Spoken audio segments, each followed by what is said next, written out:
ప్రభునందు ప్రియమైన దేవుని బిడ్డలందరికీ, నా సహోదరి సహోదరులందరికీ క్రీస్తు ప్రభు నామంలో నా హృదయపూర్వక వందనాలు తెలియజేస్తూ ఉన్నాను. మానవులమైన మనము సాధారణంగా మనకంటే ఎక్కువగా ఇతరుల గురించి ఆలోచించేవారిగా ఉంటాం. మన గురించి తక్కువ ఆలోచిస్తాం, పక్క వాళ్ళ గురించి ఎక్కువ ఆలోచిస్తాం. ఒక దగ్గర ఇద్దరు పని చేస్తున్నారనుకోండి, తను చేసే పని కంటే పక్క వాళ్ళు ఏం పని చేస్తున్నాడో చూస్తాము. మన ఇంటి పక్కన ఉన్నవారు, ఇటుపక్క అటుపక్క ఉన్న వాళ్ళ గురించి మన అభిప్రాయం ఎలా ఉంటుందంటే, మన ఇంట్లో కంటే కూడా, మన పరిస్థితి కంటే కూడా ఎక్కువగా పక్కింట్లో ఏం జరుగుతుంది, వాళ్ళు ఏం వండుకున్నారు, వాళ్ళు ఏం వేసుకుంటున్నారు, వాళ్ళు ఏం సంపాదించుకుంటున్నారు, వాళ్ళకి ఏమైనా అప్పులు ఉన్నాయా, వాళ్ళకి బ్యాంక్ బ్యాలెన్స్ ఏమన్నా ఉందా అంటే మనిషిని యొక్క ఆలోచన ఎక్కువగా దేని గురించి ఉంటుంది అంటే, తన సొంత పరిస్థితిని గురించి, తన సొంత స్థితిని గురించి కంటే కూడా ఎదుటి వారి గురించే ఎక్కువగా ఉంటుంది. ఇది సాధారణంగా వారు క్రైస్తవులైనప్పటికీ కూడా ఈ సంఘంలో కూర్చున్న మనం అందరం కూడా ఇదే ఆలోచన కలిగి ఉంటాం. చాలామంది క్రైస్తవుల్లో కూడా స్త్రీలు కానీ పురుషులు కానీ ఈ సమాజంగా కూడటానికి వచ్చినప్పుడు పక్క వాళ్ళు వేసుకునే బట్టలు, చాలా మంచి బట్టలు వేసుకున్నారు, ఎంత వచ్చేస్తుందో జీతం, లేకపోతే కొద్దిగా వాళ్ళ బరువు వెయిట్ ఎక్కువగా ఉన్నారు, నాలాగా కొద్దిగా పొట్ట ఎక్కువగా ఉందనుకో, ఎంత తినేస్తున్నాడు, ఎంత బాగా సంపాదించేస్తున్నాడేమో. అంటే ఎప్పుడూ కూడా మన యొక్క ఆలోచన విధానం ఎదుటివారి మీద, వారు వేసుకునే బట్టల మీద, వారు వాళ్ళ హాహాభావాల మీద, వారి హెయిర్ స్టైల్ మీద, వాళ్ళు నడిచే విధానం మీద, వాళ్ళు మాట్లాడే విధానం మీద ఎక్కువగా మన యొక్క ఫోకస్ ఉంటుంది అన్నమాట. అలా మనం ఏం చేస్తూ ఉంటామంటే, ఎదుటివారిని బాగా పరిశీలించి తీర్పు తీర్చేవారిగా ఉంటాం. ఏం చేస్తూ ఉంటాం, మన ఆలోచన అంతా ఎక్కువగా ఎదుటివారి గురించి ఉండటమే కాకుండా ఎదుటివారికి గురించి మనం ఏం చేస్తుంటామంటే తీర్పు కూడా తీరుస్తూ ఉంటాం.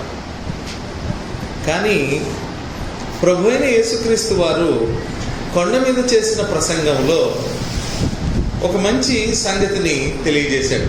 అదేమిటంటే, మత్తయి సువార్త 7వ అధ్యాయంలో ఆయన ఎదుటివారిని గురించి తీర్పు తీర్చేటువంటి మనుషులందరినీ హెచ్చరిస్తూ ఆయన చెప్తున్నటువంటి మాటను కనుక మనం పరిశీలిస్తే, మత్తయి సువార్త 7వ అధ్యాయము మొదటి 2 వచనాలని మనం చదివితే, మీరు తీర్పు తీర్చకుడి, ఆయన ఖచ్చితంగా చెప్తున్నాడు.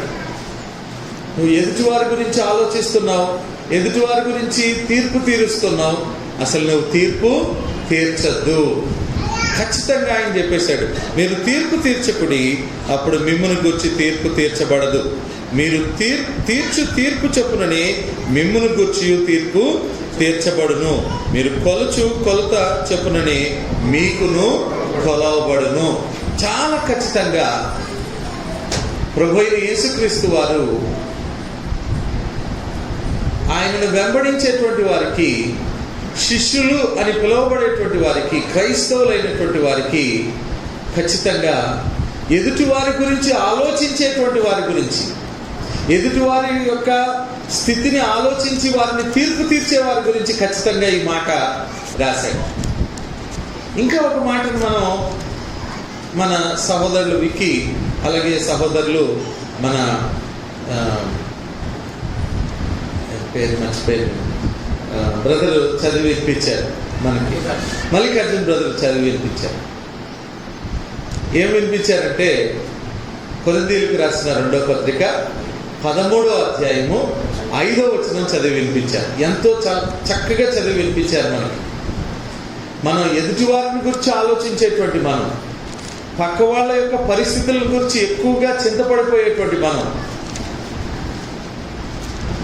మనం వాస్తవంగా దేని గురించి ఆలోచించాలో లేఖనాలు ఏం చెప్తున్నాయో ఆయన చదివి వినిపించారు. కొరింథీయులకు రాసిన పత్రికలో అపోస్తలుడైన పౌలు క్రైస్తవులందరికీ హెచ్చరిస్తున్నటువంటి మాట ఏమిటంటే, ఏమంటున్నాడండి? పక్క వాళ్ళ గురించి ఆలోచించండి, వాళ్ళ పరిస్థితి ఏంటో ఆలోచించండి, వాళ్ళ స్థితిగతులు ఏంటో ఆలోచించండి, వాళ్ళు ఎంత డబ్బు సంపాదించుకున్నారో ఆలోచించండి, వాళ్ళు ఎలాంటి స్థితిలో ఉన్నారో వారిని గురించి పరీక్షించండి, పరిశీలించండి అని చెప్పట్లేదు ఆయన ఏం చెప్తున్నాడంటే, అపోస్తలుడైన పౌలు ఏమంటున్నాడంటే, మీరు విశ్వాసము గలవారై ఉన్నారో లేదో పక్కవారి గురించి శోధించండి అనలేదండి. అర్థమవుతుందండి? అపోస్తలుడైన పౌలు చాలా చక్కగా మిమ్మును మీరే శోధించుకొనండి, చూచుకొనుడి, మిమ్మును మీరే పరీక్షించుకొనుడి. మనమందరం కూడా ఈరోజు నాతో సహా ఇక్కడ కూర్చున్న మనం అందరం కూడా ఈరోజు మనల్ని మనం పరిశీలించుకునే ప్రయత్నం చేద్దాం. ఇంతకాలం మనం పక్క వాళ్ళని పరిశీలిస్తూ వచ్చాం. నేనైనా మీరైనా మనం అందరం కూడా ఎక్కువ శ్రద్ధ పక్కవారి మీద పెట్టాం, ఎక్కువ ఆలోచన పక్కవారి గురించి చేశాం. ఈరోజు దేవుని మాటలు ఏం చెప్తున్నాయంటే, మిమ్మల్ని గురించి మీరు పరిశోధించండి. శోధించండి అని ఉంది, వాస్తవానికి అది పరిశోధించండి. ఒకసారి మనలో మనమే తొంగి చూసుకుని మనం పరిశీలించుకుందాం, పరీక్షించుకుందాం.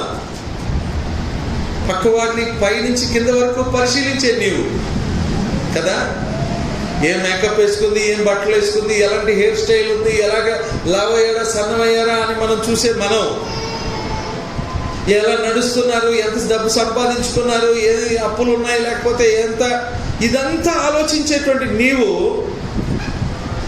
తీర్పు తీర్చేటువంటి నీవు, ఈరోజు ఇక్కడ కూర్చున్న మనం అందరం కూడా ఒక కార్యక్రమం చేద్దాం. నాతో సహా ఒకసారి మనల్ని మనం పరిశీలించుకుందాం. ఎందుకంటే అపోస్తలుడైన పౌలు ద్వారా పరిశుద్ధాత్ముడు రాయిస్తున్నాడు, మీరు విశ్వాసము గలవారై ఉన్నారో లేదో మిమ్మును మీరు శోధించుకొనండి, పరిశోధించుకొనండి, మిమ్మును మీరు పరీక్షించుకొనండి, మీరు భ్రష్టులు కాని ఎడలా అన్నాడు. మీరు భ్రష్టులు కాని ఎడలా అంటే పనికిరాని వారు కానిట్లయితే మీలోనున్న యేసుక్రీస్తు మీలోనున్నాడని మిమ్మల్ని గురించి మీరే ఎరుగరా. ఒకసారి మనం పరిశీలన చేసుకుందాం. ఎవరికి వారం పరిశీలన చేసుకుందాం. మొదటిగా మనం ఏం పరిశీలన చేసుకుందామంటే, am I saved in Christ?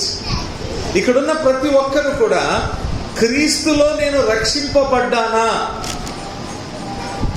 ఎదుటి వారి గురించి కాదు, నాలో నేను ఏం ప్రశ్నించుకోవాలి? ఇప్పుడు నేను క్రీస్తులో రక్షింపబడ్డానా అని ఒకసారి మనలో మనం ప్రశ్నించుకోవాలి, మనలో మనం పరిశీలించుకోవాలి, మనలో మనం పరిశోధించుకోవాలి. Am I saved in Christ? మీరందరూ కూడా ఇక్కడ యవనస్తులు ఉన్నారు. యవనస్తులు చాలా సాధారణంగా వాళ్ళు పక్క వాళ్ళని చూస్తూ ఉంటారు. They are inspired by seeing others. అంతే కదా, పక్క వాళ్ళు చూసినప్పుడు, వాళ్ళు మాట్లాడినప్పుడు, వాళ్ళ చేష్టలు వాళ్ళవి అన్నీ చూసినప్పుడు you are impressed and you are attracted and you imitate. అవునా? మీరేమవుతారు? చాలా ఆనందానికి గురై వారిలా మీరు కూడా ప్రవర్తించడానికి ఏం చేస్తుంటారు? ప్రయత్నం చేస్తూ ఉంటారు. ఇతరులను పరిశీలించడంలో ఎక్కువగా దృష్టి పెడుతూ ఉంటారు. ఈరోజు యవనస్తులందరూ కూడా ఈ వాక్యాన్ని వింటున్న మీరందరూ కూడా ఒకసారి మిమ్మల్ని మీరే ప్రశ్నించుకోవాలి, మిమ్మల్ని మీరే పరిశోధించుకోవాలి. పక్క వాళ్ళని చూసేటువంటి నేను రక్షింపబడ్డానా క్రీస్తులో? అపోస్తలుడైన పౌలు అంటున్నాడు, రక్షణ ఎక్కడుందట? తిమోతికి రాసిన 2వ పత్రిక 2వ అధ్యాయము 10వ వచనంలో చెప్తున్నాడు. తిమోతికి రాసిన 2వ పత్రిక 2వ అధ్యాయము 10వ వచనంలో అంటున్నాడు, అందుచేత ఏర్పరచబడిన వారు నిత్యమైన మహిమతో కూడా క్రీస్తు యేసునందలి రక్షణ పొందవాలని. ఎక్కడ రక్షణ పొందాలి? ఈ లోకంలో ఏ వ్యక్తి అయినా సరే, అది స్త్రీ గాని పురుషుడు గాని, అది ధనికుడు గాని పేదవాడు గాని, అది జ్ఞానవంతుడు గాని పామరుడు గాని, అది తెల్లవాడు గాని నల్లవాడు గాని, ఏ వ్యక్తి అయినా సరే రక్షణ పొందాలి అంటే అది ఎక్కడ, ఎవరి ద్వారా పొందాలి? ఎవరిలో రక్షణ ఉంటుంది చెప్తున్నాడు అక్కడ. క్రీస్తు యేసునందలి రక్షణ పొందవలెనని.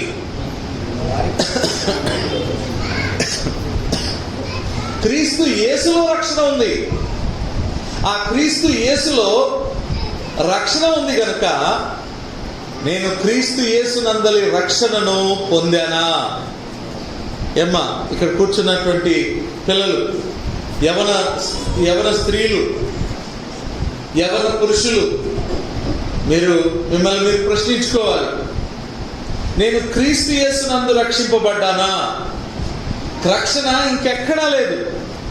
ఎన్ని దాన ధర్మాలు చేసినా, ఎన్ని మంచి పనులు చేసినా ఎక్కడా రక్షణ లేదు. హుండీలో కోట్లాది రూపాయలు వేసినా, నా తల నీలాలు అర్పించినా ఏం లేదు, రక్షణ లేదు. ఎవరిలో రక్షణ ఉంది? నా పాపాలను కడిగి వేసేటువంటి శక్తి ఎవరికి ఉంది? క్రీస్తుకు మాత్రమే ఉంది. మరి ఆ క్రీస్తునందు నేను రక్షింపబడ్డాను. ఒకసారి నన్ను నేను పరిశీలించుకోవాలి. ఈ ప్రశ్న మిమ్మల్ని మీరు ప్రశ్నించుకుంటున్నారా ఈ రోజున? యవన బిడ్డలు, ఇంకా క్రీస్తులో రక్షణ పొందనటువంటి వారందరూ కూడా మిమ్మల్ని మీరు ప్రశ్నించుకోవాలి. చాలా మంది పిల్లలు ధోని ఆడుతుంటే ధోని ఎలా చేస్తే అలా చేయడానికి ప్రయత్నం చేస్తుంటారు. ఇప్పుడు అదే సీజన్ నడుస్తుంది. లేదా యవన బిడ్డలు ఒక హీరోయిన్ ఎలా చేస్తుంటే అలాగా మాట్లాడడానికి, అలాగా ప్రవర్తించడానికి ప్రయత్నం చేస్తుంటారు. ఇక్కడ వాళ్ళని చూసటం, వీళ్ళని చూసటం, వాళ్ళు ఎలా ఉన్నారు, వీళ్ళు ఒకసారి నేను ఎలా ఉన్నాను? నేను అసలు క్రీస్తులో రక్షణ అనుభవించానా? నేను క్రీస్తులో రక్షణను పొందానా? దేవుడు పరలోకంలో నుండి ఇక్కడ కూర్చున్న మనందరినీ చూస్తున్నాడు. ఇక్కడ ముసుగేసుకుని కూర్చున్నటువంటి స్త్రీలను చూస్తున్నాడు. చక్కగా స్నానం చేసి మంచి ఉతికిన బట్టలు కట్టుకున్నటువంటి పురుషుల్ని కూడా చూస్తున్నాడు. అయితే ఆయనకి ఇద్దరే కనిపిస్తున్నారు. ఎంతమంది కనిపిస్తున్నారు? ఇద్దరు. 2 రకాల వ్యక్తులు కనిపిస్తున్నారు ఆయనకి. ఎవరు చెప్పండి? ఒకళ్ళు స్త్రీలు, ఒకళ్ళు పురుషులా? కాదు కాదు కాదు కాదు. ఒకళ్ళు లోకంలో ఉన్నవారు, ఒకళ్ళు క్రీస్తులో ఉన్నవారు. ఒకరు రక్షణ పొందని వారు, ఇంకొకరు రక్షింపబడిన వారు. ఎంతమంది కనిపిస్తున్నారు ఆయనకి? ఎంతమంది కనిపిస్తున్నారు ఆయనకి? క్రీస్తులో రక్షింపబడినటువంటి వారు కొంతమంది కనిపిస్తున్నారు. క్రీస్తులో రక్షింపబడకుండా ఇంకా లోకంలోనే బ్రతుకుతున్న వారు ఆయన కనిపిస్తున్నారు. కూర్చున్న అందరిలో కూడా ఆయన 2 రకాల వ్యక్తుల్ని ఆయన వర్గీకరిస్తున్నాడు. He's dividing the people over here into 2 parts. 2 భాగాలుగా విభజిస్తున్నాడు. ఒకరు లోకంలో ఉంటూ క్రీస్తునందు ఉన్నవారు, ఒకరు లోకంలోనే బ్రతుకుతున్నవాడు. ఒకసారి మిమ్మల్ని మీరు పరిశీలించుకోవాలి. ఈరోజు ఇంకా క్రీస్తులోనికి రాని వాళ్ళందరూ కూడా ఏం చేసుకోవాలి? నేను ఇంకా లోకస్తుడుగానే బ్రతుకుతున్నానా, లోక సంబంధిగానే బ్రతుకుతున్నానా? లోకంలోనే బ్రతికితే ఏంటి? నేను ఇక్కడ కూర్చున్నా దానివల్ల ఏం లేదు, ఏమైనా ఉపయోగం ఉందమ్మా? మీరేమనుకోవద్దు. క్రీస్తులో లేని వారు ఇక్కడ కూర్చుంటే దేవుడు మీకు పరలోకాన్ని ఇస్తాడా? ఒకవేళ నేను క్రీస్తులు లేకుండా నేను ఇక్కడ కూర్చుంటే ఈ ఆరాధన ముగిసిన తర్వాత, లేదా ఈ ఆరాధనలోనో దేవుని యొక్క రాకడ వచ్చిందనుకోండి, క్రీస్తు యొక్క రాకడ, లేదా మనం చనిపోయామనుకోండి, అప్పుడు మన పరిస్థితి ఏంటి? ఒకసారి ఆలోచన చేయాలి. కాబట్టి ఎవరికి వారే పరిశీలన చేసుకోవాలి. నేను క్రీస్తులో ఉన్నానా? దేవుడు చూస్తున్నాడు, క్రీస్తులో ఉన్నావా లేదా అనే విషయాన్ని దేవుడు పరిశీలిస్తున్నాడు. మీలో ఎంతమంది క్రీస్తులో ఉన్నారు? చేతులు ఎత్తండి. ఇటువైపు ఉన్నవాళ్ళు, ఇటువైపు ఉన్నవాళ్ళు, ఈ 2 బెంచీల్లో ఉన్నవాళ్ళు. Very good. ఎవరు ఎత్తుతున్నారు? 1, 2 ఎత్తారు. మిగిలిన వాళ్ళు ఎవరు చేతి ఎత్తట్లేదు. అంటే దేవుడు మిమ్మల్ని ఎలా గుర్తిస్తున్నాడు? లోకస్తులుగా గుర్తిస్తున్నాడు. మీ తల్లిదండ్రులు క్రైస్తవులు అయి ఉండొచ్చు, వాళ్ళు భక్తిపరులు అయి ఉండొచ్చు, కానీ మిమ్మల్ని మాత్రం తన బిడ్డలుగా ఆయన చూడట్లేదు. అలాగే ఇటువైపు చూద్దామండి. ఇటువైపు యవనస్తులు ఎంతమంది క్రీస్తులో ఉన్నారు?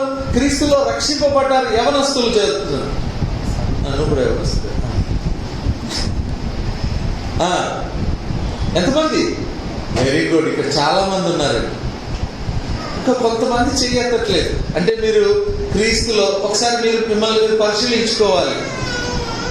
అమ్మ, మీరు కూడా పరిశీలించుకోవాలి. ఇటువైపు ఉన్న వారు పరిశీలించుకోవాలి. ఏమని పరిశీలించుకోవాలి? అయ్యో, నేను ఇంకా క్రీస్తులో లేను, క్రీస్తులో నేను ఇంకా రక్షింపబడలేదు. మధ్యలో వారిని అడగలేదు కదా అని అనుకుంటున్నారేమో. మధ్యలో ఉన్న వారికి కూడా ఈ ప్రశ్న. ఇంకా నేను క్రీస్తులో లేకపోతే నేను నశించిపోయేవాడిగా నేను ఉంటాను. ఎందుకంటే ఈ ప్రశ్న చాలా ప్రాముఖ్యమైన ప్రశ్న. ఈ ప్రశ్న నన్ను ఎక్కడికి తీసుకెళ్తుంది? నా గమ్యం ఏదో నిర్ణయిస్తుంది. క్రీస్తులో లేనివారు భయపడద్దు. ఎక్కడికి వెళ్తారు?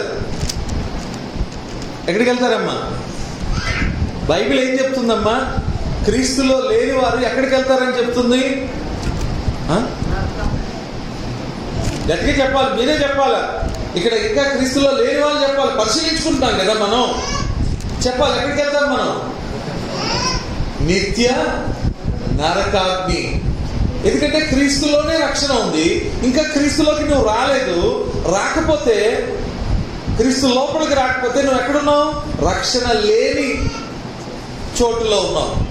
అంటే నిత్యాగ్ని దండనకు గురి అవ్వబోతున్నావు నువ్వు.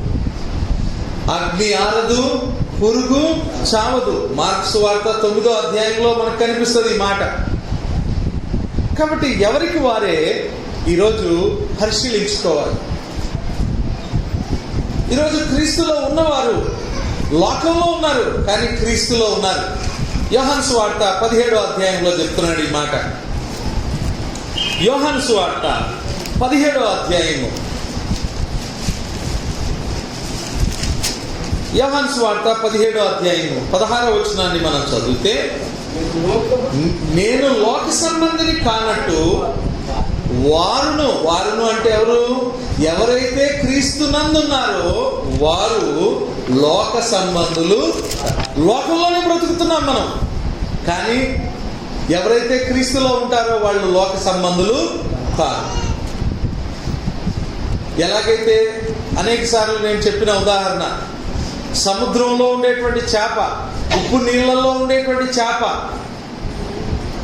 అది బయటకు దాన్ని వలేసి పట్టి తర్వాత దాన్ని కూర వండుకుంటే మొత్తం కూర అంతా ఉప్పుగా ఉంటుందా? దానికంతా ఉప్పు ఉంటుందా? లేదా మనం ఉప్పుని యాడ్ చేసుకోవాలా? మనం యాడ్ చేసుకోవాలి. అలాగే క్రీస్తునందున్న వారు లోకంలో ఉన్నారు, కానీ వాళ్ళు ఎవరి సంబంధులు కాదు? లోక సంబంధులు కాదు. కానీ క్రీస్తునందు లేనటువంటి వారు ఎవరు? వాళ్ళు లోక సంబంధులు. వారు ఎక్కడ ఉంటారంటే ఈ రెండవ రాకడ లేదా ఈ జీవిత ముగింపు తర్వాత ఎక్కడ ఉంటారు వాళ్ళు? వాళ్ళ స్థలం ఏదండి? నిజం చెప్తున్నాను, భయపడద్దు, ఇది వాస్తవం. మనల్ని మనం పరిశీలించుకుంటే కొన్నిసార్లు భయం వేస్తుంది కదా. ఒక రకమైన టెస్ట్ చేయించుకుంటే షుగర్ ఉందా లేదా అని నేను టెస్ట్ చేయించుకోలేదు అనుకోండి, నాకు ఎన్ని స్వీట్లు అన్నా తినాలనిపిస్తుంటుంది. కానీ ఎప్పుడైతే నేను షుగర్ టెస్ట్ చేయించుకున్నానో అప్పుడు నాకు తెలిసింది, మీకు HB1AC ఎంత ఉంది? 9 ఉంది, 10 ఉంది. సాధారణంగా ఎంత ఉండాలి? 6.5 లోపల ఉండాలట. 9 ఉంది, 10 ఉంది అని తెలిసింది. ఇప్పుడు పరీక్ష చేసుకున్న తర్వాత ఏం చేస్తాను? ఇప్పుడు నేను ఏం చేస్తాం? పర్వాలేదు, ఇంకా స్వీట్ తిందా అంటానా? ఏం చేస్తాను? వెంటనే దానికి కావలసిన ఏం చేస్తాను? మందులు ఏంటో, ఆ రోగాన్ని నయం చేసుకునేటువంటి మందు ఏంటో నేను దాన్ని వాడతాను. ఇప్పుడు మిమ్మల్ని మీరు పరిశీలించుకున్నారు. ఇప్పుడు పరిశీలించుకున్న మీరు ఏం చేయాలి? ఇప్పుడు క్రీస్తులోనికి రావాలి. క్రీస్తులోకి ఎలా వస్తామండి? క్రీస్తులోకి రావడం అంటే ఎలాగా? క్రీస్తులోకి రావడం ఎలాగో ఇక్కడ ఉన్నటువంటి సువార్తికులు మీకు చక్కగా ఎన్నోసార్లు చెప్పుంటారు. మీరు క్రీస్తులోనికి రావాలంటే క్రీస్తులోనికి బాప్తిజం, క్రీస్తు మరణములోనికి బాప్తిజం పొందాలి. క్రీస్తు మాటలు వింటున్నారు మీరు, క్రీస్తు యందు విశ్వాసం ఉంచుతున్నారు మీరు, మీ జీవితాన్ని మార్చుకోవాల్సిన అవసరం ఉంది. ఆ తర్వాత మీరు యేసుక్రీస్తు దేవుని కుమారుడు అని ఒప్పుకోవాలి. ఆ తర్వాత క్రీస్తులోనికి బాప్తిజం పొందాలి. అప్పుడు మీరు ఎవరి సంబంధులు అవుతారు? క్రీస్తు సంబంధులు అవుతారు. అప్పుడు మీరు లోకంలో ఉన్నా మీరు ఎవరి సంబంధులు? మీరు క్రీస్తు సంబంధులు.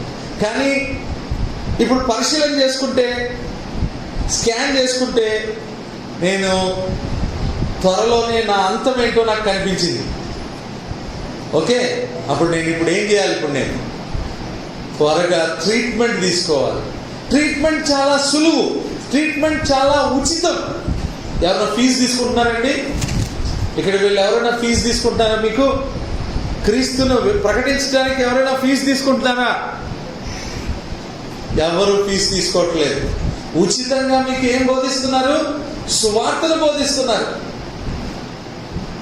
ఉచితంగా మీకు సువార్తను బోధించి రక్షణ ప్రణాళికను వివరిస్తూ ఉన్నారు. కనుక మిమ్మల్ని మీరు పరీక్షించుకోవాలి. ఈ పరీక్ష చాలా ప్రాముఖ్యమైంది. ఎందుకంటే ప్రభు అయిన యేసుక్రీస్తు వారు రెండవ రాకడ సమయంలో ఆయన ఈ ప్రశ్న అడుగుతాడు. కనుక అడగడా? నీవు క్రీస్తులో రక్షింపబడ్డావా అనే ప్రశ్న అడుగుతాడు. రెండవ ప్రశ్న ఎవరిని అడగాలి? మనం రెండవ ప్రశ్న ఎవరిని అడగాలి? అందరూ ఇక్కడే ఉన్నారు కదా? అందరు ఇక్కడే ఉన్నారా? రెండవ ప్రశ్న ఎవరిని అడగాలి? మనల్ని మనమే ప్రశ్నించుకోవాలి. అవునా? మొదటి ప్రశ్న ఎవరిని అడిగారు? నేను అడిగాను మిమ్మల్ని మీరే ఏం చేయాలి? ప్రశ్నించుకోవాలి. మీరే పరిశీలన చేసుకోవాలి, పరిశోధించుకోవాలి. రెండవ ప్రశ్న ఏంటంటే, క్రీస్తులో ఉన్నటువంటి మీరందరూ కూడా క్రీస్తులో ఎదుగుతున్నారా? సెకండ్ క్వశ్చన్ అర్థమైందండి? క్రీస్తులో ఉన్న మీరు ఏమవుతున్నారు? అభివృద్ధి పొందుతున్నారా? ఎదుగుతున్నారా? ఇక్కడ ఎంతమంది క్రీస్తులో ఉన్నారు అంటే చాలా చేతులు లభిస్తాయి. ఎంతమంది క్రీస్తులో ఉన్నారండి? క్రీస్తులో బాప్తిజం పొందిన వారు ఎంతమంది ఉన్నారు? చేతులు ఎత్తండి. అబ్బా, ఎంతమంది! ఇప్పుడు ప్రశ్న, క్రీస్తులో ఎంతమంది ఎదుగుతున్నారు? మనం క్రీస్తులో బాప్తిజం పొందినప్పుడు శిశువులుగా ఉంటాం. సుమారు 43 సంవత్సరాల క్రితం నేను శిశువుగా ఉన్నవాడిని. 43 సంవత్సరాలు అయిన తర్వాత నేను ఇంకా ఎలా ఉన్నాను? శిశువుగానే ఉన్నానా? లేదు కదా. నేను ఎదిగాను, అది కనిపిస్తుంది, అవునా? అలాగే మీరు బాప్తిజం పొందిన వాళ్ళు చాలా మంది ఇక్కడ మీరు చేతులు ఎత్తారు. మేమంతా క్రీస్తులో ఉన్నామని చేతులు ఎత్తారు. మీరు బాప్తిజం, కొంతమంది 10 సంవత్సరాలు అయి ఉండొచ్చు బాప్తిజం పొంది, అంటే క్రీస్తులో జన్మించి 10 సంవత్సరాలు అయి ఉండొచ్చు, 5 సంవత్సరాలు అయి ఉండొచ్చు, 20 సంవత్సరాలు అయి ఉండొచ్చు, 30 సంవత్సరాలు అయి కూడా ఉండొచ్చు. మరి అప్పటి నుంచి ఇప్పటి వరకు క్రీస్తులో మీరు ఎదిగారా? ఈ ప్రశ్న ఎవరు అడగాలండి? నేను అడుగుతున్నానండి. నాకు నేను అడగాలి ఆ ప్రశ్నని. నన్ను నేను అడగాలి. నన్ను నేను పరిశీలన చేసుకోవాలి. ఏమని పరిశీలన చేసుకోవాలి? నా డ్రెస్ పరిశీలన కాదు. నేను ఫిజికల్గా లావ్ అయ్యానా, లేదా సన్నగా అయ్యానా, లేకపోతే అందంగా అయ్యానా, తెల్లగా అయ్యానా, నల్లగా అయ్యానా కాదు. నేను అడగాల్సిన ప్రశ్న, నాకు నేను ప్రశ్నించుకోవాల్సింది ఏంటంటే, నేను ఆత్మీయంగా క్రీస్తులో ఎదుగుతున్నానా, లేకపోతే అలాగే ఉన్నానా? ఒకసారి మనం ప్రశ్నించుకోవాలి. ఒక 2 నిమిషాలకు సమయం ఇస్తానండి. అందరూ ఒకసారి నేను నిజంగా బాప్తిజం పొందినప్పటి నుంచి ఇప్పటి వరకు ఎంత ఎదిగాను అనేది ఒకసారి మిమ్మల్ని మీరే ప్రశ్నించుకోండి. ఏం ఎదిగాను అనేది ఒకసారి కొన్ని ఏరియాస్ చెప్తాను. మీరు జ్ఞానంలో అభివృద్ధి పొందారా? ఒకసారి పరిశీలన చేసుకోవాలి. నేను జ్ఞానంలో ఎదిగానా? ఇది వరకు నాకు మత్తయి సువార్త తీయమంటే నేను ఎక్కడ తీసేవాడిని? యెహోషువ గ్రంథాన్ని తీసేవాడిని. ప్రకటన తీయమంటే నేను ఏం తీసేవాడిని? అటు వెళ్ళి రాజుల గ్రంథం తీసి అక్కడి నుంచి ఎత్తుకుంటూ వచ్చేవాడిని. ఇప్పటికీ అలాగే ఉన్నానా? అలా ఉంటే ఎదిగినట్ట? బాప్తిజం పొందినప్పుడు నేను వాక్యం ఏది చెప్పినా, ఎలా చెప్పినా దాని అన్నిటికీ ఏం చేసేవాడిని? తలాడించేవాడిని. అందులో ఉన్న సంగతులు ఏం చేసేవాడిని కాదు, గుర్తించలేకపోయేవాడిని, అర్థమయ్యేది కాదు నాకు. ఇప్పుడు అలాగే ఉన్నానా? బాప్తిజం పొందిన కొత్తలో ప్రార్థన అంటే ఏమేసేది? నిద్ర వచ్చేది. బైబిల్ చదవటం అంటే ఏమొచ్చేది? నిద్ర వచ్చేది. ఇప్పటికీ అలాగే ఉన్నానా? ప్రశ్నించుకోవాలి. నాకు నేను ప్రశ్నించుకోవాలి. విశ్వాసంలో ఎదుగుతున్నానా? జ్ఞానంలో ఎదిగానా? విశ్వాసంలో ఎదిగానా? ప్రేమలో ఎదిగానా? దేవునికి ఇవ్వటంలో ఎదిగానా? అప్పుడు ఎలా ఉన్నానో ఇప్పుడు అలాగే ఉన్నానా? ప్రియమైన సహోదరుడా, సహోదరి, ఒకసారి నిన్ను నీవే ప్రశ్నించుకో. చాలా చక్కగా మనం అందరం కూడా నేను క్రీస్తులో ఉన్నాను. ఫస్ట్ ప్రశ్న అడిగినప్పుడు ఎవరైతే క్రీస్తులో లేరో వారిని చూసి ఇంకా వీళ్ళు క్రీస్తులో లేరు, నేను క్రీస్తులో ఉన్నాను అని అనుకున్నాం మనం. ఇప్పుడు నువ్వు క్రీస్తులో ఉన్నావు, ఉండి 3 సంవత్సరాలు అయింది, 5 సంవత్సరాలు అయింది, 10 సంవత్సరాలు అయింది, 20 సంవత్సరాలు అయింది. ఇప్పటికీ ఇంకా యోహాను సువార్త అంటే పాత నిబంధన తీస్తున్నావు. మలాకి అంటే నువ్వు ఇంకా తెస్సలోనికలు రాసిన పత్రిక తీస్తున్నావు. ఎదుటి వారికి ప్రేమ చూపించమంటే ఎదుటి వాడిని కసురుకుంటున్నావు. ఏదైనా దేవుని కార్యక్రమం చేద్దామంటే ఎన్నో సాకులు చెప్తున్నావు. ఎదిగావా?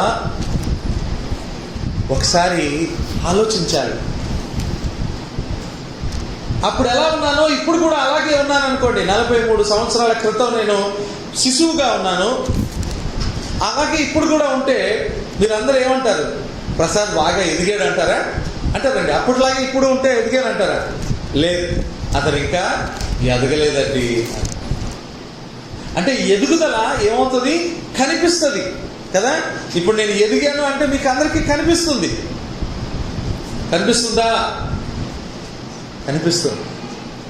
అలాగే మీరు నిజంగా విశ్వాసంలో ఎదిగారో లేదో అది చుట్టూ ఉన్నటువంటి సమాజానికి తెలుస్తుంది. తెలుసా అండి?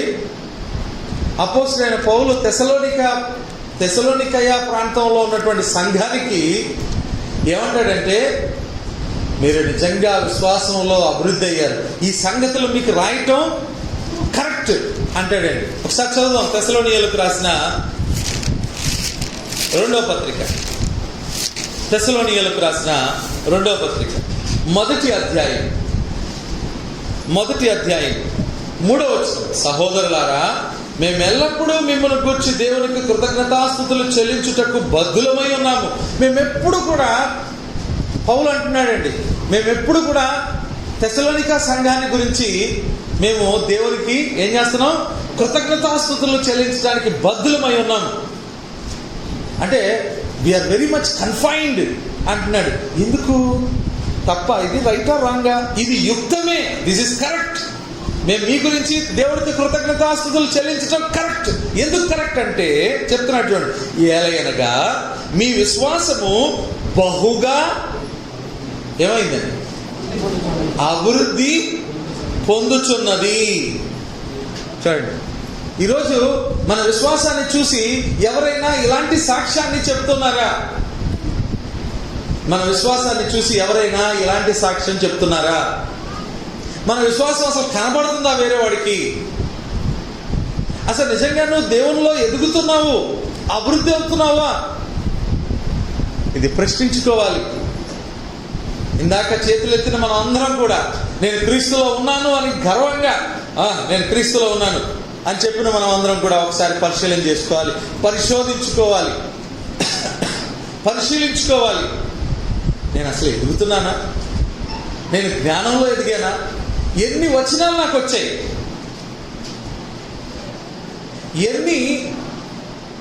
ఎంత విశ్వాసాన్ని కనపరుస్తున్నాను నేను? ఎంత ప్రేమను కనపరుస్తున్నాను నేను? ఎదగటం అంటే అదే కదండి. ఎదగటం అంటే బిల్డింగ్ కట్టడమా? ఇది క్రైస్తవుడు అయిన తర్వాత ఎన్ని బిల్డింగ్లు కట్టాడు దేవుడు? అది చూస్తాడండి. బయట వాళ్ళకి కనిపిస్తుంది అది, కానీ దేవుడికి ఏది కనిపిస్తుందండి? దేవుడు చూసేది ఏంటో తెలుసా? నీలో ఎంత ఎదుగుదల ఉంది, నీవు క్రీస్తులో ఎంత ఎదిగావు, విశ్వాసంలో ఎదిగావు, అది తేటగా కనబడుతుంది. చెప్తున్నాడు తిమోతికి రాసిన 1వ పత్రికలో పౌలు అంటాడు 4వ అధ్యాయం 15వ వచనంలో, మీ అభివృద్ధి 4వ అధ్యాయం 15వ వచనం, మీ అభివృద్ధి అందరికీ ఎలా కనిపించాలట? తేటగా కనబడు. బిల్డింగ్ కడితే ఎంత క్లియర్గా కనిపిస్తుంది, అప్పుడు అభివృద్ధి ఎంత బాగా కనిపిస్తుంది అవుతుంది. కానీ విశ్వాసంలో, ప్రేమ చూపటంలో, జ్ఞానంలో, దేవుని కృప విషయంలో నీ అభివృద్ధి కనిపిస్తుందా ఎవరికైనా? ఒక్కసారి మనమే ఏం చేసుకోవాలండి? ప్రశ్నించుకోవాలండి. నిజంగా నా విశ్వాసం ఎవరికైనా కనిపిస్తుందా ఇక్కడ? నేను నిజంగా విశ్వాసంలో ఎదిగా. అప్పుడు ఎలాంటి విశ్వాసం ఉందో అప్పటికంటే నీ విశ్వాసం ఏమైంది? పురోగమి కాదు, అవేమవుతుంది? తిరోగమి అంటారు. అప్పటి డైరెక్షన్లో లేదు. నీ విశ్వాసం ఏమవుతుంది? రోజు రోజుకి కింద. దేవునికి ఇచ్చే విషయంలో, అలాగే ఎదుటి వారిని ప్రేమ చూపటంలో. ఎందుకంటే ప్రేమ చూపకపోతే కనిపించే నీ సహోదరుని నువ్వు ప్రేమించలేనప్పుడు కనబడని నీ దేవుడిని ప్రేమిస్తావా? యోహాను రాసిన 1వ పత్రికలో అంటాడు అన్నమాట. కాబట్టి ప్రేమించడంలో అభివృద్ధి పొందావా? విశ్వాసంలో అభివృద్ధి పొందావా? జ్ఞానంలో అభివృద్ధి పొందావా? కృపలో అభివృద్ధి పొందావా? ఇవ్వటంలో, దేవునికి ఇవ్వటంలో, అది నీ డబ్బు కావచ్చు, నీ సమయం కావచ్చు, నీకున్నటువంటి తలాంతులు కావచ్చు, అభివృద్ధి పొందావా? ఎవరిని అడగాలండి ఈ ప్రశ్న? ఎవరిని అడగాలి ఈ ప్రశ్న? నేను మిమ్మల్ని అడగాలా? నేను ఎవరిని అడగాలి? నన్ను నేనే ప్రశ్నించుకోవాలి. మీరు ఎవరిని అడగాలి? మిమ్మల్ని మీరే ప్రశ్నించుకోవాలి. This is a క్వశ్చనియర్. ఇదేంటి? ఈరోజు ఎవరికి వారము పరిశీలించుకునేటువంటి సమయం ఇది. మనకి ఎందుకు వచ్చామో తెలుసా? ఏదో రొట్టె ఇస్తారు, ఏదో ద్రాక్షారసం ఇస్తారు, ఆ రొట్టె తినేసేయాలి, ద్రాక్షరసం తాగేయాలి, ముద్దుడుచుకోవాలా, వెళ్ళిపోవాలి. అందుకోసం వచ్చాం కదా ఇక్కడికి. కాదు, ఒకసారి పరిశీలన చేసుకోవాలి. నన్ను క్రీస్తు దేవుని బిడ్డగా మార్చడానికి ఎన్నో శ్రమలు అనుభవించాడు కదా, అవునా కదా? నేను క్రీస్తు ద్వారానే కదా దేవుని యొక్క బిడ్డగా మారింది. అలా దేవుని బిడ్డగా మారడానికి క్రీస్తు తను తాను బలిగా అర్పించుకున్నాడు కదా. మరి నేను ఏమైనా ఎదిగానా పరిశీలించుకోవాలా లేదండి? పరిశీలించుకోవాలండి. నువ్వు ఎదిగావో లేదో దానికి కొన్ని ఎవిడెన్సెస్ కనిపిస్తాయి. మీరు అనొచ్చు, నేను ఎదిగాను బ్రదర్. సిస్టర్స్ అనొచ్చు, బ్రదర్ నేను మనలో మనమే అనుకోవచ్చు, నేను ఎదిగాను సిస్టర్ గారు, నేను దేవునిలో ఎదిగాను, క్రీస్తులో ఎదిగాను. దానికి కొన్ని ఎవిడెన్సెస్ ఉన్నాయండి. దాని ఒక ఎవిడెన్స్ ఏంటంటే, తక్కువ భయం ఎక్కువ విశ్వాసం ఉంటే నువ్వు ఎదిగినట్టు. దేవుడికి పని చేయాలనుకోండి, నీ దగ్గర డబ్బులు దేవుడి పనికి కావాల్సినవి 10,000, నీ దగ్గర ఉన్నవి 1,000 రూపాయలు. ఇప్పుడు నువ్వు అమ్మో ఎలాగా భయపడుతున్నావు అనుకో, నువ్వు ఎదిగినట్టు కాదు.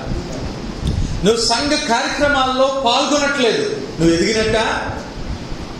ఇప్పుడు అంటారు, స్త్రీలు కదండి మేమేం పాల్గొనలేము. స్త్రీలకు పని లేదమ్మా. ఆ రోజు అకుల్లా దేవుని మాటలు చెప్పలేదా? స్త్రీలకు పని ఉందా, పని లేదా అండి? క్రీస్తు సంఘంలో స్త్రీలకు పని లేదు కదా. స్త్రీలు ఎప్పుడు ముసుగేసుకుని ఒక దగ్గర కూర్చోవడమేనా? అంతేనా? ఇంకేమైనా పని ఉందా? స్త్రీలకు ఏం చేయాలి? ప్రకటన చేయాలి. మొదటి శతాబ్దంలో ఎక్కువగా ఎవరు సువార్తను ప్రకటించడంలో ప్రోత్సహించారు అంటే స్త్రీలకు దేవుని యొక్క పనిలో భాగం ఉంది. దేవుడు వారి పాత్రలను పెట్టాడు, అవునా? కాబట్టి ఒకవేళ నేను సంఘ కార్యక్రమాల్లో నేను పాల్గొనకపోతే నేను అభివృద్ధి పొందినట్ట. ఎవిడెన్స్, నీవు క్రీస్తులో ఎదుగుతున్నావు అని చెప్పడానికి ఎవిడెన్స్ ఏంటంటే, నిజంగా నువ్వు క్రీస్తు యొక్క పనిలో పాల్గొంటున్నావు అనుకో, నీవు క్రీస్తులో ఎదుగుతున్నట్టు. చాలా మందికి ఒక ఫేవరెట్ సీట్ ఉంటుందండి. ఎవరేమనుకోవద్దు, ఒక ఫేవరెట్ సీట్ ఉంటుంది.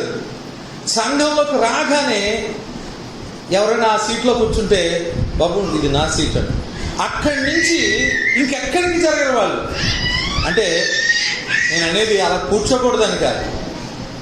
ఉదాహరణకి నీవు సంఘంలో సభ్యుడిగా జాయిన్ అయ్యావు, సంఘంలో క్రైస్తవుడిగా మారినప్పుడు సంఘ సభ్యుడు అవుతావు. అక్కడి నుంచి ఎక్కడికి ఎదగాలి? ఎప్పుడు సంఘ సభ్యుడిగానే ఉండాలా? ఎప్పుడు వీళ్ళిద్దరే ప్రకటించాలా? అంటే వీళ్ళిద్దరు వద్దని నేను అనట్లేదండి, ఇంకొక రకంగా అర్థం చేసుకోవద్దు.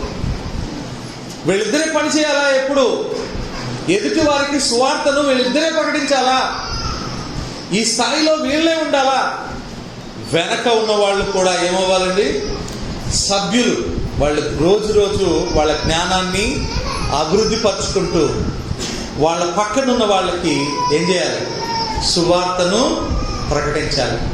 ఈ శ్రీరామనగర్ ప్రాంతంలో ఎంతమంది మత శాఖల వాళ్ళు ఉన్నారు, ఎంతమందికి సువార్త అందించే అవకాశం ఉంది, ఆపర్చునిటీస్ ఉన్నాయా లేవా? కాబట్టి ఎప్పుడూ నేను అదే స్థానంలో ఉంటాను. ఒకవేళ అదే స్థానంలో నువ్వు ఉంటే నువ్వు ఎదిగినట్ట? ఒకసారి ఆలోచించు.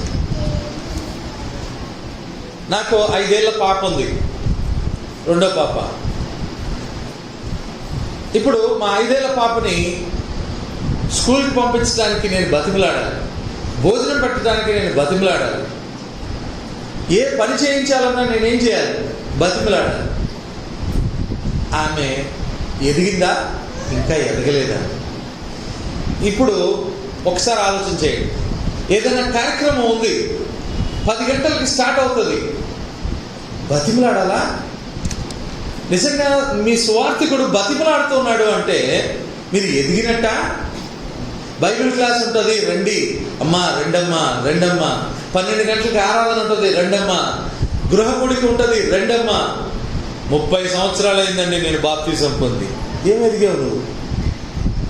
ఎవరికైనా ఇచ్చే విషయంలో, అమ్మా ఇదిగో ఒక అవసరత ఉంది, ఈ అవసరత నిమిత్తం మీరు ఇవ్వాలి. జోబులో చేయబట్టావు, కనిపించిన చాలా చిన్న నాణ్యం తీసావు బయటికి, చాలా చిన్న నోటు తీసావు బయటికి. నువ్వు ఎదిగినట్ట? నిన్ను బతిమలాడాలా? ఒకవేళ బతిమలాడుతుంటే నువ్వు ఎదిగినట్ట? ఒకసారి చెప్పండి అమ్మా. ఇందాక మనం అందరం చేతులు ఎత్తాం కదా, క్రీస్తులో ఎవరున్నారు, క్రీస్తులో రక్షింపబడిన వారు ఎవరు అనగానే మనం అందరం గమ్మని చేతులు ఎత్తాం. మరి ఎదిగామా? మనం ప్రేమ చూపించడంలో ఎదిగామా? కృపలో ఎదిగామా? నాయకత్వ బాధ్యతలు తీసుకోవడంలో ఎదిగామా? ఎప్పుడు ఒక ఆయనే పాప అన్ని కష్టపడాలి, ఇద్దరే అన్ని సువార్తను ప్రకటించాలి.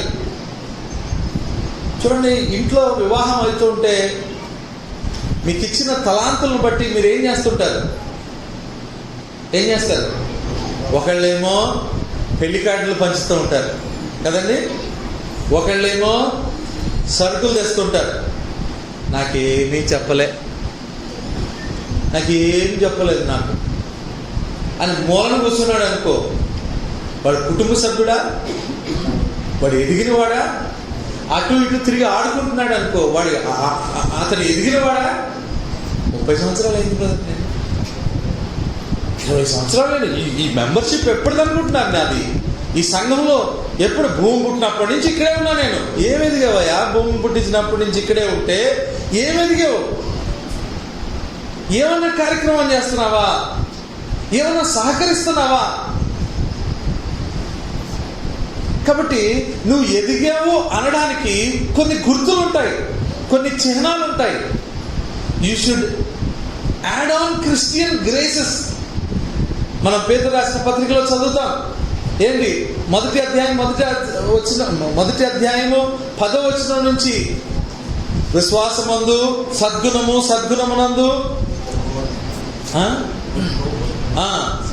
అవన్నీ ఏముంటాయి? అవన్నీ యాడ్ అవ్వాలి. నీకు యాడ్ అవ్వకుండా ఉన్నావు అనుకో, నువ్వు ఎదిగినట్ట? ఏం ఎదిగినట్టండి? ఇప్పుడు ఎవరికి వాళ్ళే ఏం చేయాలి? ఇప్పుడు చెప్పబడుతున్న మాటలన్నింటినీ ఎవరికి వాళ్ళు ఏం చేయాలి? పరిశీలన చేసుకోవాలి. నేను నిజంగా ఎదిగానా? నాకు చెప్పాల్సిన అవసరం లేదండి, బ్రదర్ నేను ఎదిగాను లేకపోతే నేను ఎదగలేదు అన్న సంగతి నాకు చెప్పాల్సి, నేను కూడా మీకు చెప్పాల్సిన అవసరం లేదు. ఎవరు చూస్తున్నారు మన ఎదుగుదలని? అదిగో ఈరోజు అందరం ముసుగేసుకుని వచ్చాం, చక్కగా స్నానాలు చేసుకుని మంచి బట్టలు కట్టుకుని వచ్చాం. ఇక్కడ కూర్చున్న మనం అందరం కూడా దేవుణ్ణి ఆరాధించడానికి వచ్చాం. దేవుడు మనల్ని చూస్తున్నాడు పైనుంచి. నువ్వు ఎంత ఎదిగావో చూస్తున్నాడు. ఎప్పుడు బాప్తిజం పొందావో అప్పటి నుంచి ఇప్పటి వరకు అదే విధంగా ఉన్నావనుకో. ఈ ప్రశ్న చాలా ప్రాముఖ్యమైన ప్రశ్న. ఎందుకో తెలుసా? దేవుడు 5 తలాంతులు ఇచ్చిన వాడిని ఇక్కడ ప్రేమదాస్ గారికి 5 తలాంతులు ఇచ్చారు, నోకరాజు గారికి 2 తలాంతులు ఇచ్చారు, నాకు 1 తలాంతు ఇచ్చారు. ఇప్పుడు మా అందరినీ లెక్క అడుగుతాడా లేదండి? మీ అందరినీ లెక్క అడుగుతాడా? మీకు తలాంతులు ఇవ్వలేదా? బాప్తిజం పొందిన క్రీస్తులోనికి వచ్చిన మీ అందరికీ తలాంతులు ఇవ్వలేదండి? ఎవరి తలాంతు వాళ్ళకి ఇచ్చాడు. కొంతమంది అందరూ వాక్యం బోధించలేకపోవచ్చు, కానీ కొంతమంది కొన్ని తలాంతులు దేవుడు ఇచ్చాడు వాళ్ళకి. ఆ తలాంతులను గూర్చి దేవుడు ఏం చేస్తాడు? లెక్క అడుగుతాడు. నేను క్రీస్తులోకి వచ్చేసాను, అయిపోయింది, ఎదగాల్సిన అవసరం లేదు అని అనుకుంటే అది పొరపాటు. ఒకసారి పరిశీలన చేసుకుందాం మనం. నేను క్రీస్తులో ఎదిగానా? ఎదుగుతున్నానా? ఎంత ఎదిగాను? లోకంలో ఎదగమని చెప్తే ఎంత ఎదిగావంటే ముందు మామూలు ప్రైవేట్ ఉద్యోగం, తర్వాత కార్పొరేట్ ఉద్యోగం, తర్వాత 2 lakhs per annum, 5 lakhs per annum, ఇప్పుడు 15 lakhs పర్ యానం. అబ్బా, ఎదుగుదల ఎంత బాగా కనిపిస్తుంది గ్రాఫ్. దేవునికి ఇచ్చే విషయంలో ఎంత ఎదిగావంటే, ముందు 5 రూపాయలు, ఇప్పుడు 10 రూపాయలు, ఇప్పుడు కొద్దిగా 12 రూపాయలు. ఎవరిని ఎగతాళి చేయట్లేదండి, వాస్తవం ఇది. ఎవరికి వాళ్ళు పరిశీలన చేసుకోవాలి. మూడో విషయం, ఎవరికి వాళ్ళు పరిశీలన చేసుకోవాల్సిన మూడో విషయం, నేను క్రీస్తు యందు తీవ్రత కలిగిన వాడిగా ఉన్నానా? తీవ్రత అంటే ఏంటో తెలుసు కదా, ఏమంటాం? ఫర్వెంట్ అని అంటాం. ఇంగ్లీష్లో ఏమంటారు? Fervent. Am I fervent in Christ అంటే తీవ్రత కలిగిన వాడిగా ఉన్నానా? ఫిలిప్పు తీవ్రత కలిగిన వాడిగా ఉన్నాడు. పౌలు తీవ్రత కలిగిన వాడిగా ఉన్నాడు. చాలామంది తీవ్రత ఉండదు వాళ్ళకి. ఏ పనికి ఏముండదు? తీవ్రత ఉండదు. తీవ్రత అంటే తెలుసు కదా, ఆసక్తి అన్నమాట. ఆసక్తి ఉండదు. ఫస్ట్లో ఉండేది బ్రదర్ ఆసక్తి, ఇప్పుడు అంతా ఆసక్తి పోయింది. డబ్బు సంపాదించడంలో ఆసక్తి పోయిందా? అమ్మో, అందులో ఆసక్తి పోలేదు, అస్సలు పోలేదు. మంచి మంచి కూరలు వండుకోవడంలో ఆసక్తి పోయిందా? కొత్త కొత్త కూరలు నేర్చుకుంటాను, మా ఇంట్లో అందరికీ కొత్త కొత్త కూరలు వండి పెడుతూ ఉంటాను. ఆసక్తి పోయిందా? పోలేదు. బట్టలు కొనుక్కునే విషయంలో ఆసక్తి పోయిందా? పోలేదు. దేవుని విషయంకి వచ్చేసరికి ఏమైతే చెప్పండి, ఏమైతే చెప్పండి. ఎవరికి వాళ్ళే ఆలోచించుకోవాలండి. ఆమోస్ గ్రంథం 6వ అధ్యాయం పాత నిబంధనలో చెప్తున్నాడు. ఆమోస్ గ్రంథం 6వ అధ్యాయం, ఆమోస్ గ్రంథం 6వ అధ్యాయం మొదటి వచనం, సియోనులో విచారంగా ఉన్నవారి మళ్ళీ చదవండి. సియోనులో నిర్విచారంగా ఉన్నవారికి, నిర్విచారముగా అంటే అసలు విచారమే లేకుండా, అసలు ఆలోచనే లేకుండా చాలా మంది అలా ఉంటారండి. ఒక్క ఆదివారం వచ్చేసరికి ఏమవుతుందంటే ఆలోచన బయటకు వస్తుంది మనకి. ఇప్పుడు టీవీ రిమోట్ కంట్రోల్లో ఏ ఛానల్ ఎప్పుడు పెడతారు చెప్పండి? పిల్లలు ఉన్నప్పుడేమో కార్టూన్ ఛానల్స్ నడుస్తుంటాయి. పిల్లలు స్కూల్కి వెళ్ళిపోయిన తర్వాత ఏ ఛానల్ నడుస్తుంటుంది?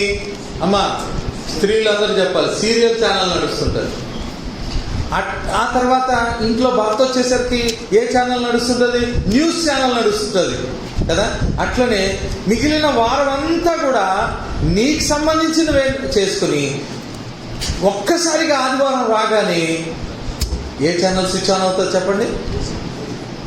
అప్పుడు ఆలోచన వస్తుంది. అప్పటి వరకు అక్కడ అన్నాడు చూడండి, నిర్విచారము అంటే అసలు విచారమే ఉండదన్నట. అరే, దేవుని పని అంటూ ఒకటి ఉంది.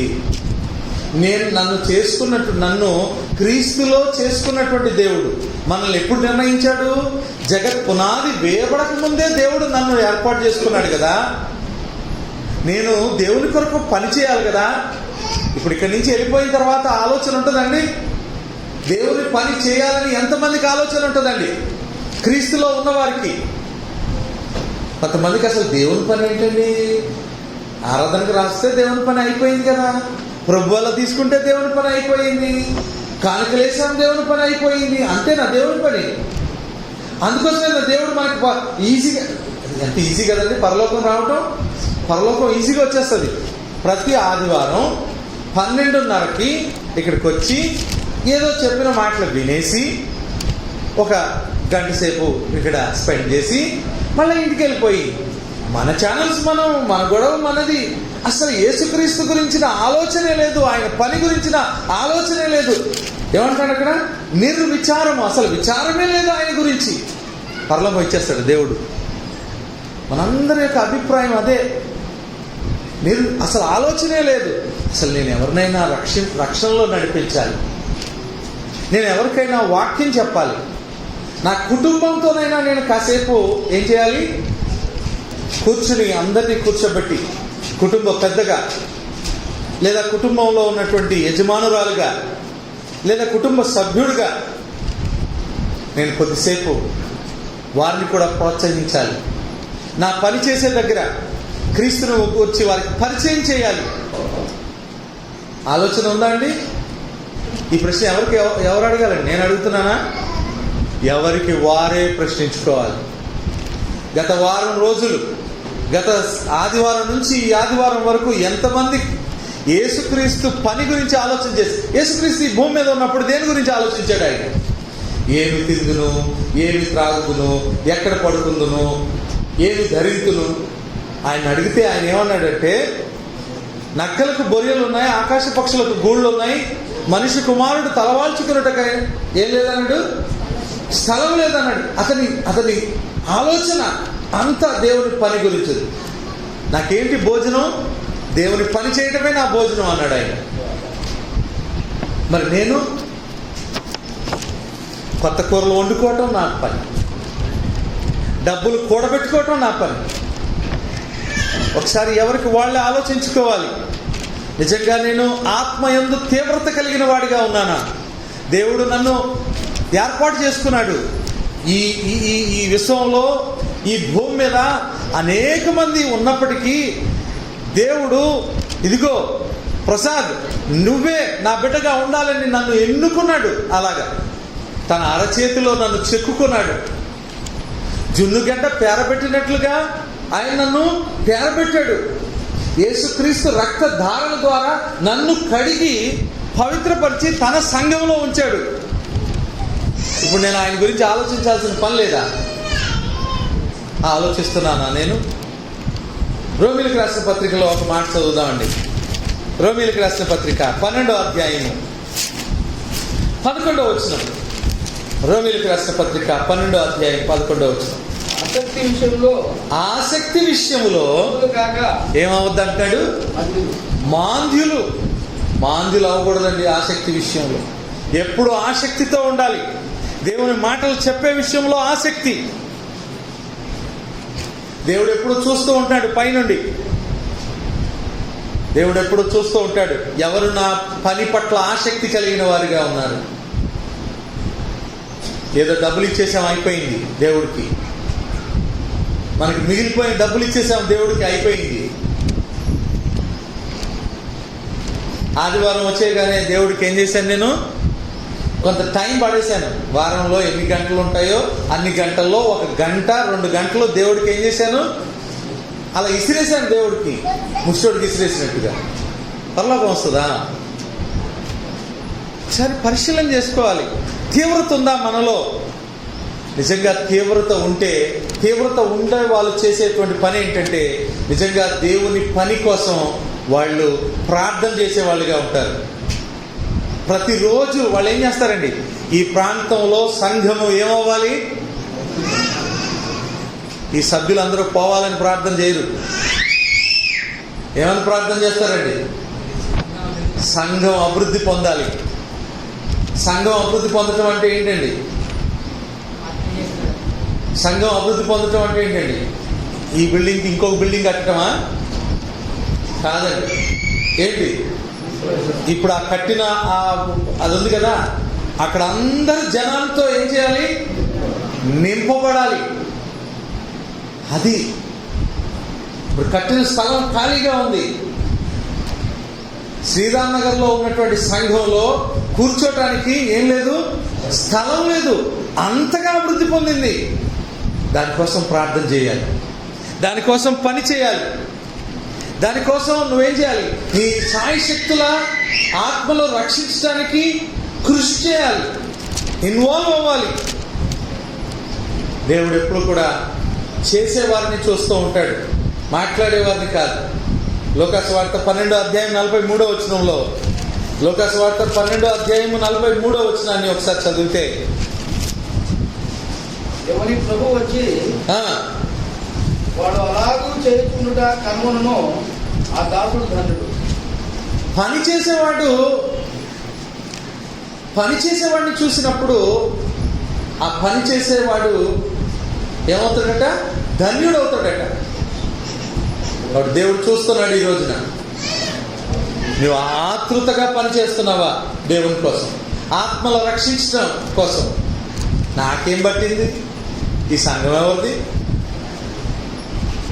ఆ తీవ్రత ఉందండి ఎవరికైనా ఇక్కడ? నా పని చేసుకుంటున్నాను, నేను నాకు జీతం వస్తుంది, నేను ఒక బిల్డింగ్ కట్టుకుంటాను, నా పిల్లలకి పెళ్లి చేసుకుంటాను, ఆ తర్వాత మళ్ళా అదే తీవ్రత ఉందా నాలో? తీవ్రత లేదు. ప్రశ్నించుకోవాలి. తీవ్రత లేకపోతే పరలోకం రాదు. కాబట్టి ప్రియమైన దేవుని సంగమా, ఈ విషయాలు ఎన్ని సంగతులను ఆలోచించాలి, ప్రశ్నించుకోవాలని అని చెప్పుకున్నామమ్మా ఇప్పటి వరకు.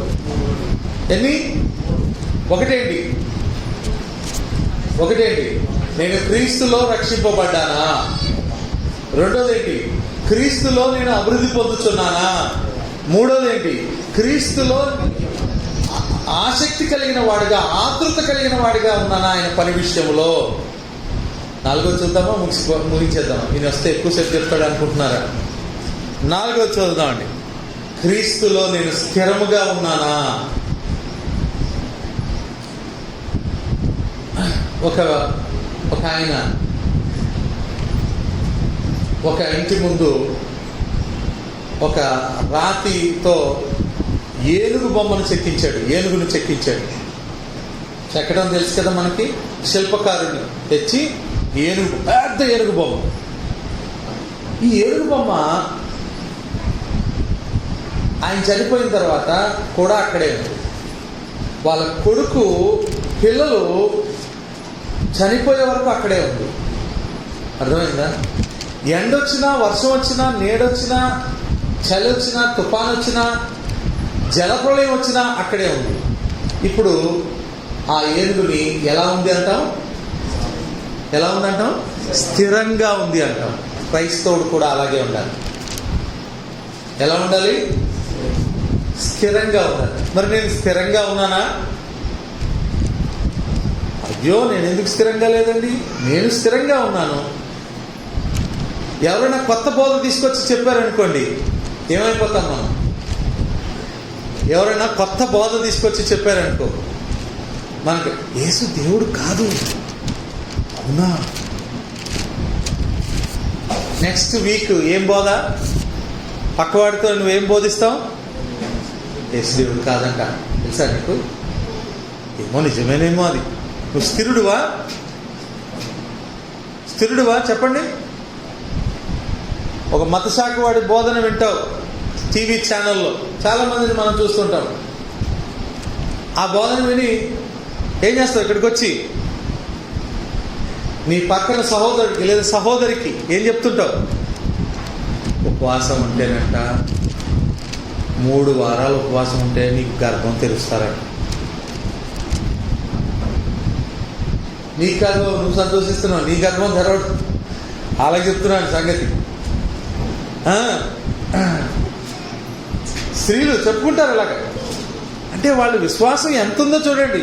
వాళ్ళు స్థిరంగా ఉన్నారా? దేవుని బోధ విషయంలో స్థిరంగా ఉన్నారండి వాళ్ళు? అసలు అలా చెప్పబడిందండి ఎక్కడైనా చెప్పబడిందా? మా అబ్బాయి అటు పిచ్చి చేష్టలు చేస్తున్నాడు, వాడికి ఏది కట్టించాలి? ముస్లిం దర్గాకి తీసుకెళ్ళి తాయెత్తు కట్టించాలి. ఎవడో చెప్తాడు అలాగా. చెప్పగానే నువ్వేమైపోతావు? నీ విశ్వాసం ఏమైపోతుంది? నువ్వు ఏనుగులాగా స్థిరంగా ఉన్నావా? నువ్వు లేదు. గాలికి కొట్టుకుపోయేటువంటి పొట్టులాగా ఉన్నావు. నిజంగా ఒకసారి ఆలోచించుకోండి, మనం స్థిరంగా ఉన్నామా? ఒకసారి ఏది పడితే అది, ఏ బోధ పడితే ఆ బోధ, ఏది చెప్తే అది గుడ్డిగా నమ్మేవారిగా ఉన్నాం మనం. పరిశీలించుకోవాలి కదా. దేవుడు పరిశీలించమని చెప్పాడు కదా మనల్ని. మనం క్రీస్తులో ఉన్న మనం, జ్ఞానం కలిగిన మనం పరిశీలించుకోవాలి. చాలామంది ఈరోజు క్రైస్తవులు స్థిరత్వం లేదు, స్టెబిలిటీ లేదు. కానీ స్టెబిలిటీ అవసరం. దేవుడు స్థిరత్వాన్ని కోరుకుంటున్నాడు. హెబ్రీయులకు రాసిన పత్రిక 3వ అధ్యాయం 14వ వచనం. హెబ్రీయులకు రాసిన పత్రిక 3వ అధ్యాయం 14వ వచనం. పాపం వల్ల కలుగు శ్రమ చేత మీలో ఎవడును కఠినపరచబడుకుంటున్నట్లు నేడు అనబడు సమయం ఉండగానే ప్రతి దినమును ఒకనొకడు బుద్ధి చెప్పుకోండి. ఏలయనగా మొదటి నుండి మనకున్న దృఢ విశ్వాసమును అంతం మట్టుకు అంటే ఏంటి? స్థిరంగా ఉండాలి, గట్టిగా చేపట్టాలి. దాన్ని గట్టిగా చేపడతామా? ఆ విశ్వాసాన్ని మధ్యలోకి వచ్చేసరికి ఏమవుతుంది? అది ఏదైనా కష్టాలు వచ్చాయనుకోండి, ఏదైనా బాధలు వచ్చాయనుకోండి, ఇంట్లో ఎవరికైనా అనారోగ్యం వచ్చిందనుకోండి, ఏమవుతుంది? మామూలుగా ఒక డాక్టర్ దగ్గర తీసుకెళ్ళాం తగ్గలేదు, ఇంకో డాక్టర్ దగ్గర తీసుకెళ్ళాం తగ్గలేదు. మధ్యలో ఒక అతను కనిపించాడు, బాబాకే పాస్ జావా అన్నాడు.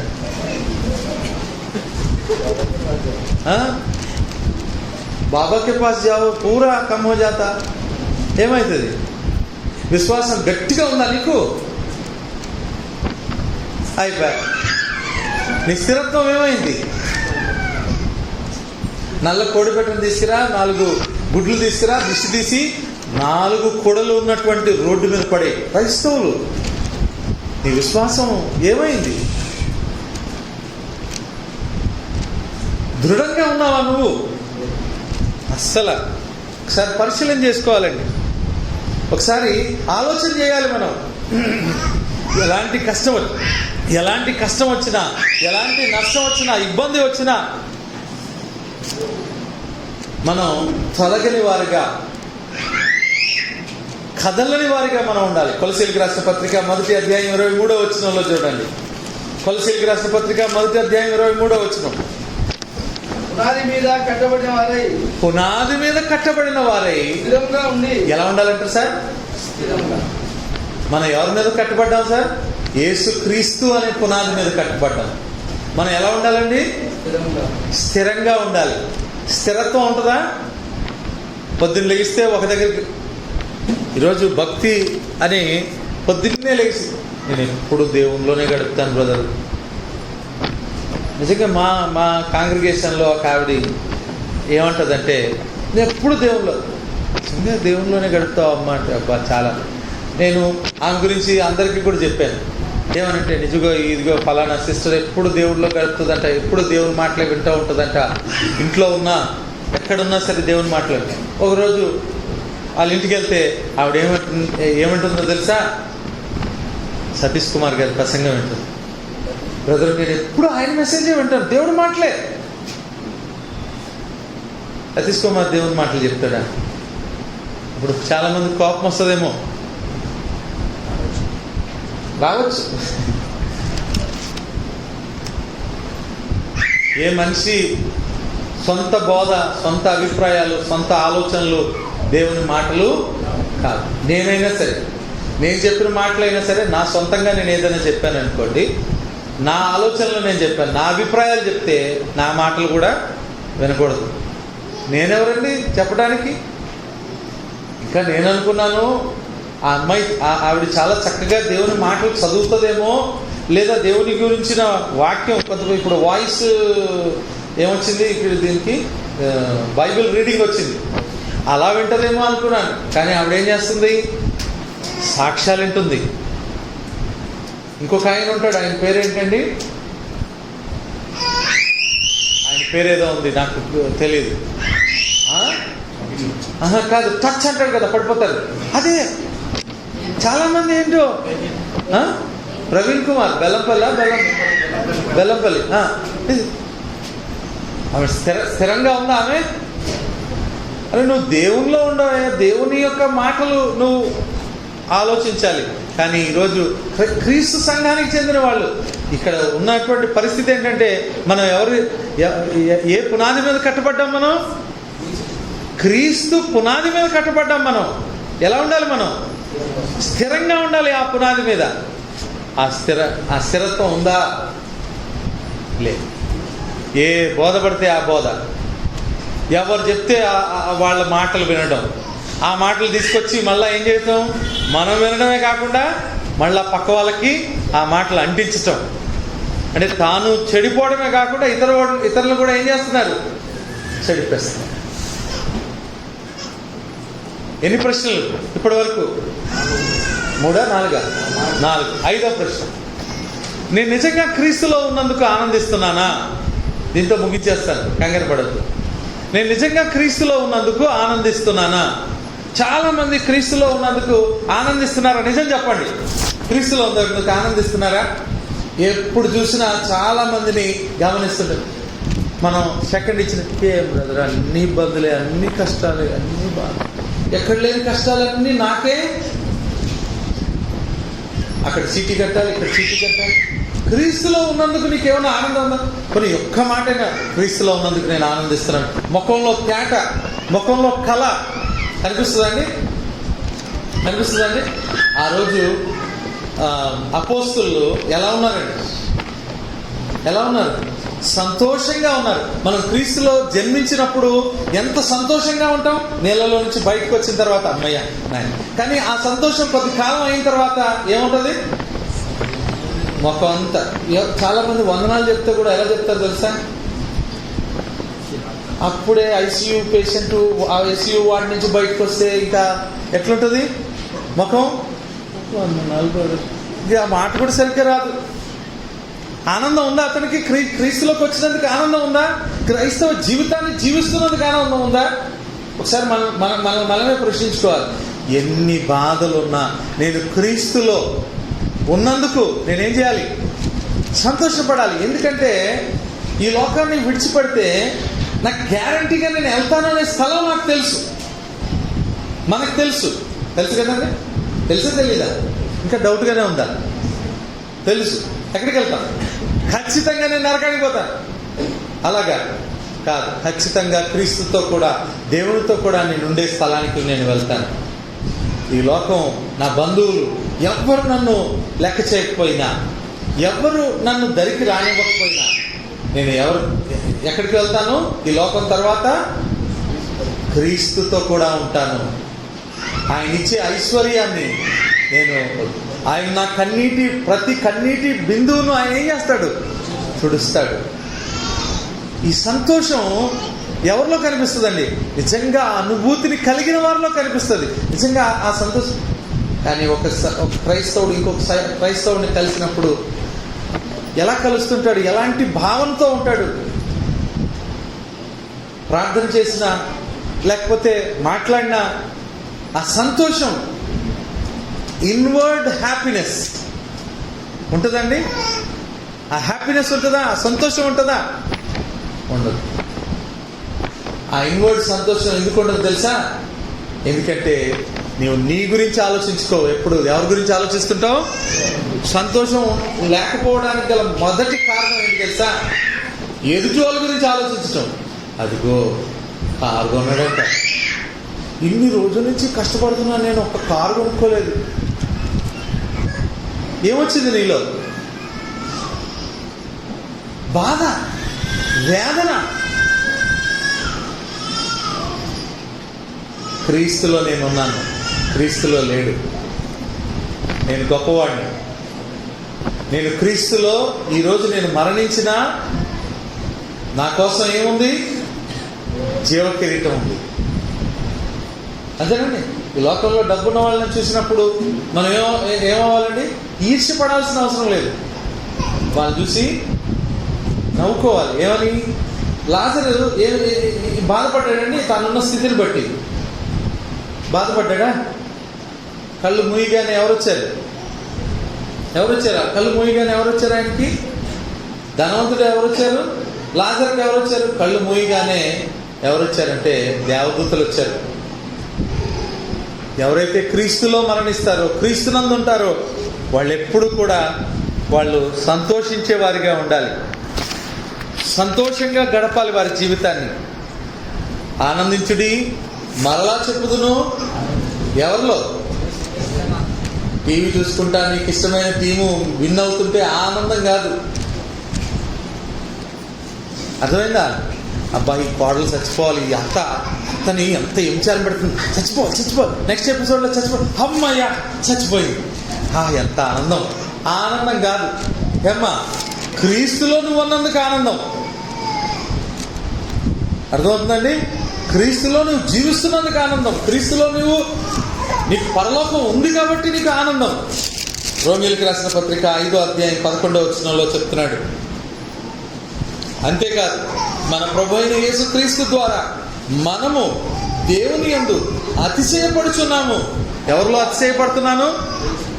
యేసుక్రీస్తు ద్వారా నేను అతిశయపడుతున్నాను. ఎవరైనా అతిశయపడితే దేన్ని బట్టి అతిశయపడాలి? దేన్ని బట్టి అతిశయపడాలండి? యేసుక్రీస్తుని బట్టి అతిశయపడాలి. యేసుక్రీస్తుని బట్టి అతిశయపడాలి. నేను క్రీస్తునందు ఉన్నందుకు అతిశయపడాలి.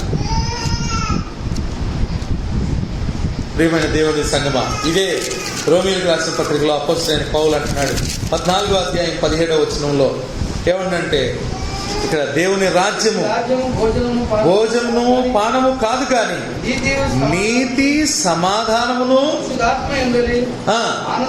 ఏంటట? దేవుని రాజ్యం అంటే ఏంటండి?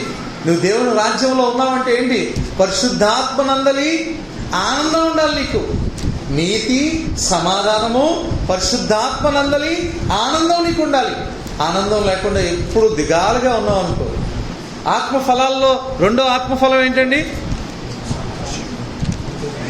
చెప్పండి. ఆత్మఫలాలు ప్రేమ, రెండోది ఏంటి? సంతోషము. అది ఆత్మఫలం కదా. నువ్వు సంతోషం లేదనుకో, నీకు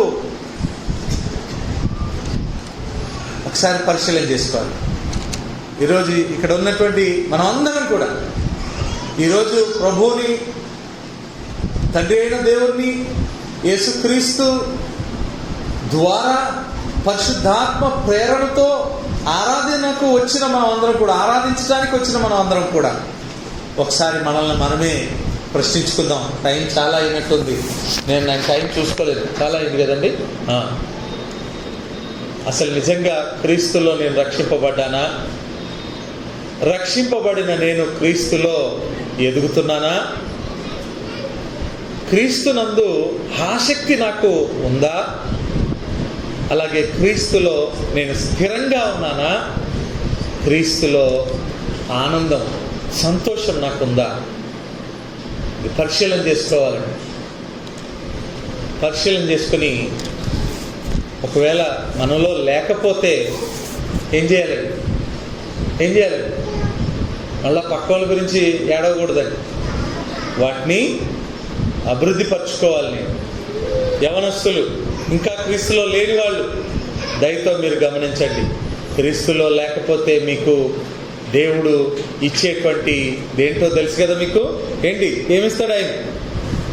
గట్టిగా చెప్పండి అమ్మా. నిజమది.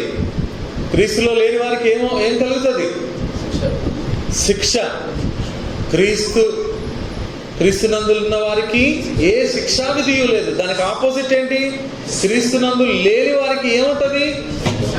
ఈ విషయాలు మీరు గమనిస్తారని కోరుతున్నాను. ఆ అబ్బాయి కూడా చెప్తున్నాడు ఆపేయి బాబు అని. కాబట్టి ఓపికగా విన్న మీ అందరికీ కూడా నా హృదయపూర్వక వందనాలు. మనం అందరం పరిశీలన చేసుకుందాం. ఇక్కడికి వచ్చాం ఈరోజు, ఇక్కడ కూర్చుని పరిశీలన చేసుకుని ఇంటికి వెళ్దామండి. కొద్ది మాటలు మనందరి ఆత్మ నిమిత్తం దేవుడు దీవించుకుంటాడు. మరొకసారి ఈ అవకాశాన్ని నాకు ఇచ్చారు. ఈ సంఘం నాకు ప్రతిసారి